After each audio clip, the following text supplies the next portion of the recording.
Final question for you. You've said that you want the deal with AJ to be done by the end of Monday. Monday is the deadline.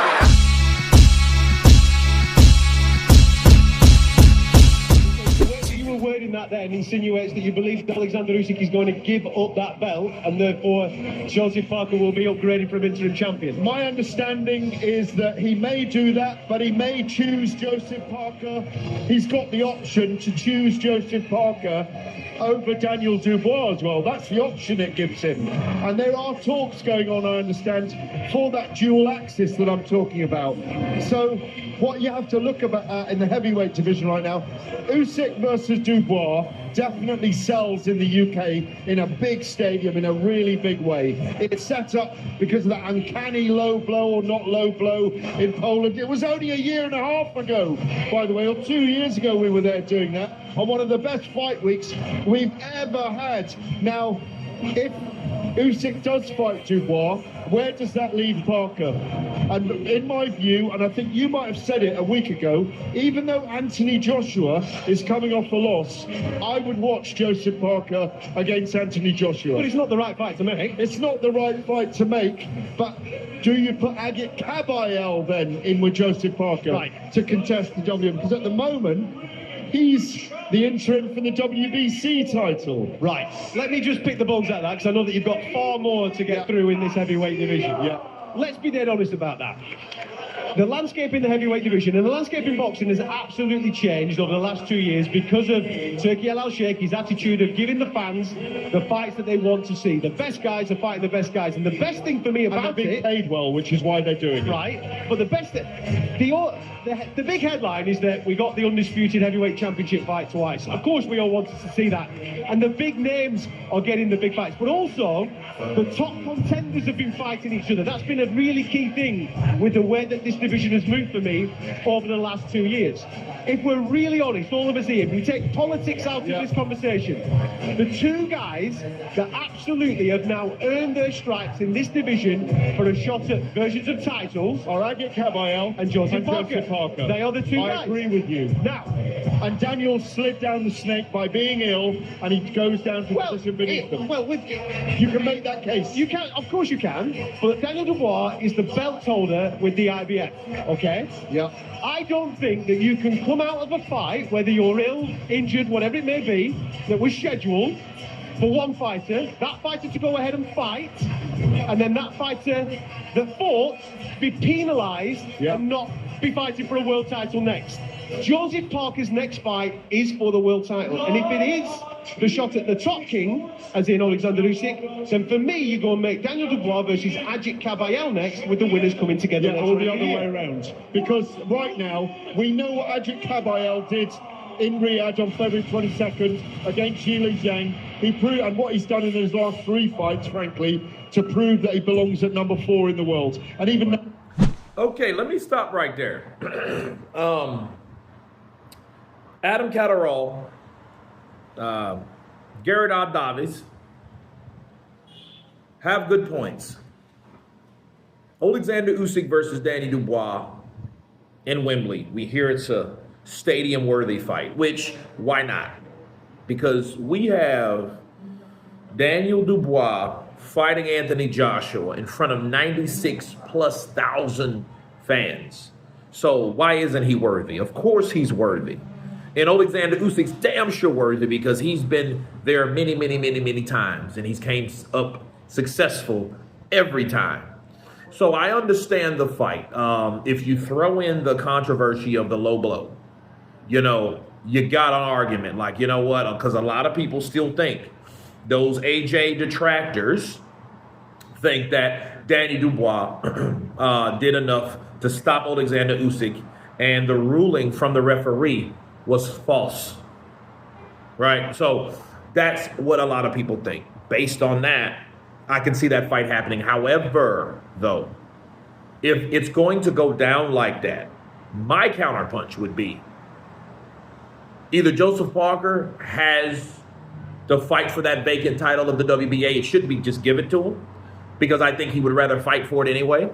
I think he should fight for that WBA title. I think if he wins that title, he'll become the WBA champion. However, who the hell would he be fighting? Someone like Aget Kabayel, someone like Anthony Joshua. Now, they say, well, I would like to see a Joseph Parker versus Anthony Joshua fight. I mean, listen, Turki Al-Sheikh is doing too much for the sport for us to warrant rematches that don't really matter for a reason. You know what I mean? Like, we've seen so many fresh fights to the point they're so unpredictable because we wouldn't normally have them, okay, if it wasn't for Turki Al-Sheikh making them. And that's a fact. Normally, we wouldn't even get fights like Joseph Parker, Zhilei Zhang, Aget Kabayel, you know, Frank Sanchez versus Aget Kabayel, you know, Joseph Parker versus Deontay Wilder. We wouldn't get fights like that. We just wouldn't get them. We would, something would happen in negotiation, and then someone would pull some other fighter that ain't even ready or prepared or we never heard of into the equation, and then they'll fight them. That's how it normally used to be. But now we're getting the fights of known fighters that have their own agenda, that have their own reputation, you know, for doing whatever they do. And we have the experience to know if they can do it or not.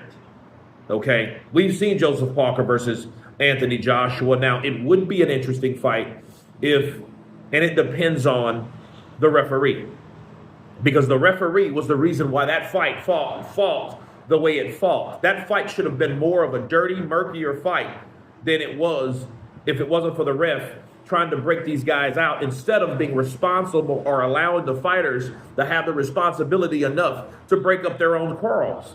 You know, a lot of times, you know, like Richard Steele, shout out to Richard Steele, okay? A lot of people may think whatever you want to think about Richard Steele, the referee. He allowed the fighters to fight them way out. Punch yourself out. You don't have to. If you grab yourself, you can ungrab yourself. You're not like ropes. You don't just tie up and, you know, you're not like pit bull dogs. You just lock up and you can't get away. No. Punch yourself to get out of there. You know what I mean? Reset yourself. Do what you need to do. You know, but the most important part of it is fighting on the inside. You know, going to the body, mid-range, definitely inside fighting to show who's good on the inside, to get in there, you know, and to do your stuff instead of, hey, before you can get to that point, hey, break. So that only benefits the taller, longer fighter, doesn't it? And who was that? Anthony Joshua in the Joseph Parker fight. So, you know, that would be the only way that I could fancy that. However, there's no guarantee that you're going to get a ref that allows that to happen, that allows a fair fight, or should I say an even fight on how these guys fight. You know what I mean? It doesn't benefit the style of Joseph Parker either. So Aget Kabayel comes in. I like what Adam Catterall said. How about this? How about we get Danny Dubois to fight Aget Kabayel, and then Joseph Parker to fight Anthony Joshua.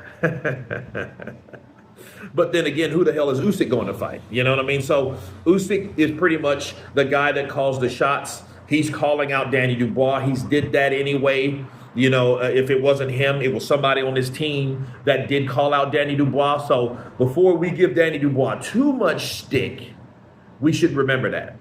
Okay, so, you know, you got to be, you know, keep it a buck, because that has nothing to do with Daniel. You know, it's just a lot of people are furious because Daniel didn't fight anyone and he's getting that particular opportunity versus other people that's done more, right? That risk more, that put their reputation on the line more, right? To get that opportunity over Danny Dubois. But we have to remember that Danny Dubois is the IBF heavyweight champion of the world. So there you go. But you guys tell me what you think of Adam Catterall, Gareth Davis going at it, telling it what it is. Of course, please subscribe. And you guys been Counterpunch.